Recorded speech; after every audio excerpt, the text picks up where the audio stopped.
ಎಲ್ಲರಿಗೂ ನಮಸ್ಕಾರ ಸ್ನೇಹಿತರೆ.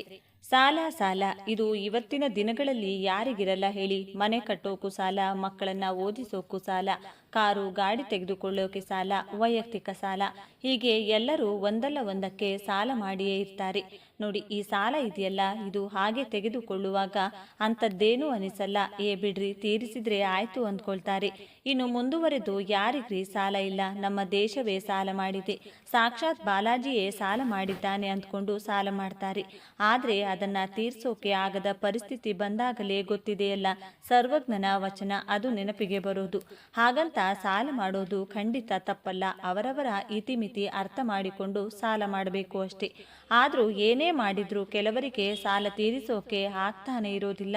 ದಿನವೆಲ್ಲ ದುಡಿತಾರೆ, ಸಾಲ ತೀರಿಸಬೇಕು ಅನ್ಕೊಳ್ತಾರೆ, ಆದ್ರೆ ಏನೇ ಮಾಡಿದ್ರೂ ತೀರುವುದೇ ಇಲ್ಲ.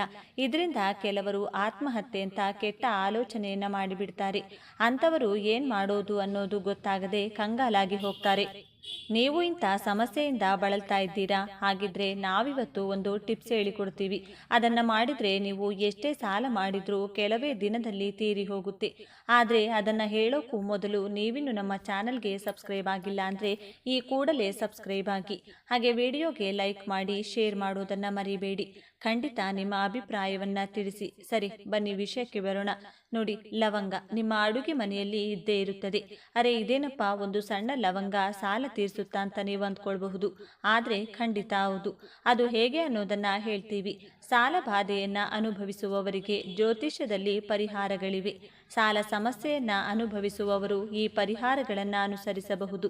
ಲವಂಗವನ್ನ ಹಿಂದೂ ಧರ್ಮದಲ್ಲಿ ಬಹಳ ಪವಿತ್ರವೆಂದು ಪರಿಗಣಿಸಲಾಗಿದೆ.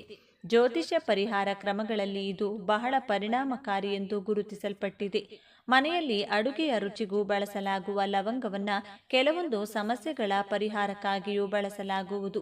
ನಿಮ್ಮ ಕೆಲಸಗಳು ಅರ್ಧಕ್ಕೆ ಸ್ಥಗಿತಗೊಂಡಿದ್ರೆ ಲವಂಗದ ಪರಿಹಾರದಿಂದ ಎಲ್ಲವೂ ಸರಾಗವಾಗುವುದು.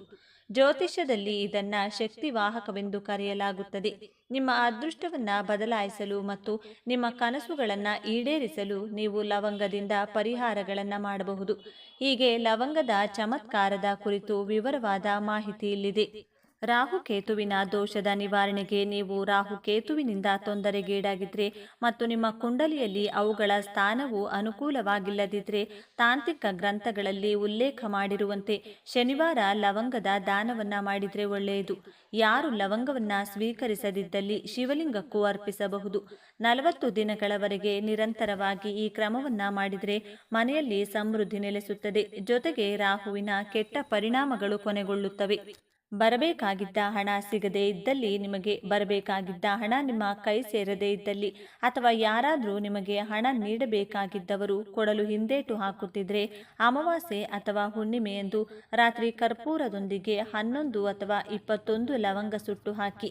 ಇದಾದ ನಂತರ ಲಕ್ಷ್ಮೀ ದೇವಿಯನ್ನ ಧ್ಯಾನಿಸಿ ನಿಮ್ಮ ಸಮಸ್ಯೆಯ ಬಗ್ಗೆ ಬೇಡಿಕೊಳ್ಳಿ. ಹೀಗೆ ಮಾಡೋದ್ರಿಂದ ಶೀಘ್ರವೇ ನಿಮ್ಮ ಹಣವನ್ನ ಮರಳಿ ಪಡೆಯುವಿರಿ ಹಾಗೂ ಹಣ ಗಳಿಸುವ ಮಾರ್ಗವು ಗೋಚರಿಸುವುದು. ಎಲ್ಲ ಕಾರ್ಯಗಳಲ್ಲಿ ಯಶಸ್ಸು ಪಡೆಯಲು ನೀವು ಯಾವುದಾದರೂ ಸಂದರ್ಶನಕ್ಕೆ ಹೊರಟಿದ್ರೆ ಅಥವಾ ಯಾವುದಾದರೂ ಕೆಲಸಕ್ಕೆ ಹೊರಟಿದ್ರೆ ಅದು ಪೂರ್ಣಗೊಳ್ಳಬೇಕೆಂದ್ರೆ ಮನೆಯಿಂದ ಹೊರಡುವಾಗ 2 ಲವಂಗವನ್ನ ಬಾಯಲ್ಲಿ ಹಾಕಿಕೊಳ್ಳಿ. ನಂತರ ಲವಂಗದ ಶೇಷವನ್ನ ಬಾಯಲ್ಲೇ ಉಳಿಸಿಕೊಳ್ಳಿ. ನಿಮ್ಮ ಇಷ್ಟ ದೇವರನ್ನ ಧ್ಯಾನಿಸಿ ಕೆಲಸದ ಯಶಸ್ಸಿಗೆ ಪ್ರಾರ್ಥಿಸಿ. ಇದನ್ನ ಮಾಡೋದ್ರಿಂದ ನಿಮ್ಮ ಕೆಲಸ ಮತ್ತು ಸಂದರ್ಶನವು ಖಂಡಿತವಾಗಿಯೂ ಯಶಸ್ವಿಯಾಗುತ್ತದೆ. ನೀವು ಬಯಸಿದ ಕೆಲಸ ಸಿಗುವುದು.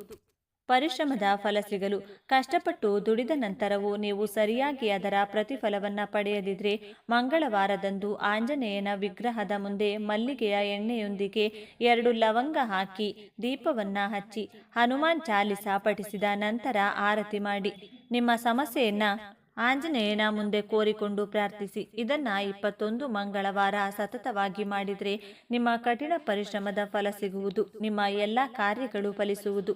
ಮನೆಯಲ್ಲಿ ಸಮೃದ್ಧಿ ಹೆಚ್ಚಾಗಲು ತಂತ್ರಶಾಸ್ತ್ರದ ಪ್ರಕಾರ ಲಕ್ಷ್ಮೀ ದೇವಿಯನ್ನ ಪೂಜಿಸುವಾಗ ಗುಲಾಬಿ ಹೂವಿನ ಜೊತೆಗೆ 2 ಲವಂಗವನ್ನ ದೇವಿಗೆ ಅರ್ಪಿಸಿ. ಪ್ರತಿದಿನವೂ ಸಾಧ್ಯವಾಗದಿದ್ರೆ ಪ್ರತಿ ಶುಕ್ರವಾರ ಹೀಗೆ ಮಾಡಿ.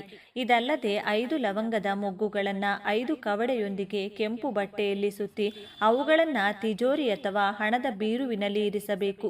ಇದನ್ನ ಮಾಡೋದ್ರಿಂದ ಸದಾ ನಿಮ್ಮ ಮನೆಯ ಮೇಲೆ ಲಕ್ಷ್ಮೀ ದೇವಿಯ ಆಶೀರ್ವಾದವಿರುತ್ತದೆ ಹಾಗೂ ಮನೆಯಲ್ಲಿ ಸಂಪತ್ತು ವೃದ್ಧಿಯಾಗುವುದು.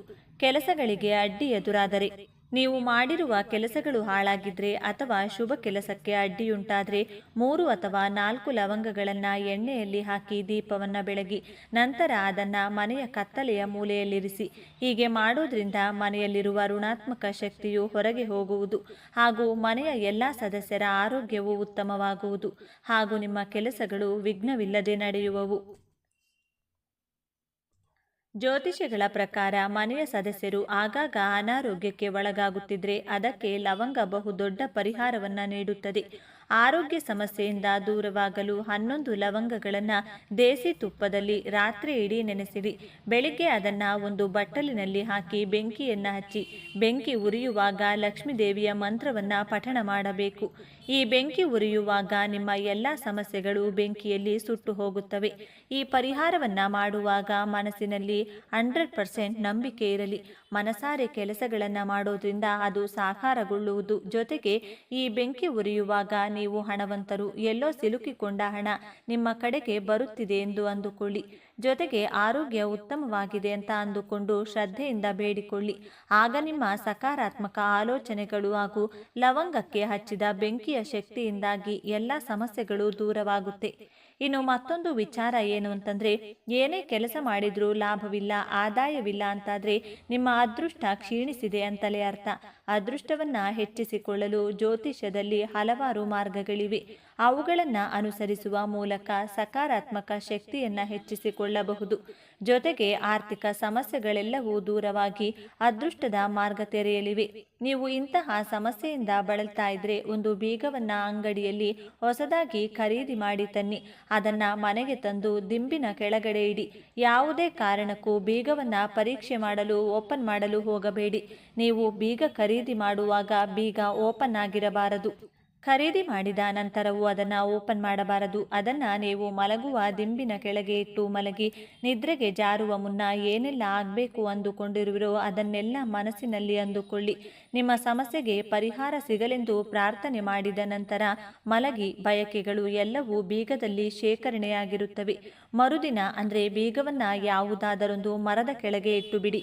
ಬೇರೆ ಯಾರಾದರೂ ಅದನ್ನು ನೋಡಿ ಬೀಗವನ್ನು ಓಪನ್ ಮಾಡಿದರೆ ನಿಮ್ಮ ಅದೃಷ್ಟ ತೆರೆದುಕೊಳ್ಳುತ್ತದೆ.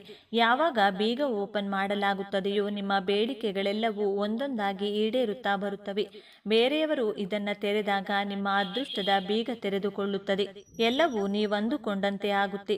ಇವೆಲ್ಲವೂ ಕೇಳೋಕೆ ನಿಜಕ್ಕೂ ಅಚ್ಚರಿಯಾಗುತ್ತೆ ಅಲ್ವಾ? ಆದರೆ ಇದನ್ನು ಮಾಡಿದರೆ ಖಂಡಿತ ಅಂದುಕೊಂಡ ರೀತಿಯೇ ಆಗಿಯೇ ಆಗುತ್ತೆ. ಎಷ್ಟೋ ವರ್ಷದಿಂದ ಸಾಲ ಬಾಕಿ ಇದ್ದರೂ ತೀರಿಬಿಡುತ್ತೆ. ಆರೋಗ್ಯ ಸಮಸ್ಯೆಯು ಕಡಿಮೆಯಾಗುತ್ತೆ. ಇದೆಲ್ಲ ನಿಜಕ್ಕೂ ಅನುಭವಕ್ಕೆ ಬರಬೇಕು ಅಂದರೆ ಒಮ್ಮೆ ಈ ಅನುಷ್ಠಾನವನ್ನು ಮಾಡಿ ನೋಡಿ. ಇದು ಇವತ್ತಿನ ವಿಶೇಷ. ಮತ್ತೆ ಭೇಟಿಯಾಗೋಣ. ಧನ್ಯವಾದಗಳು.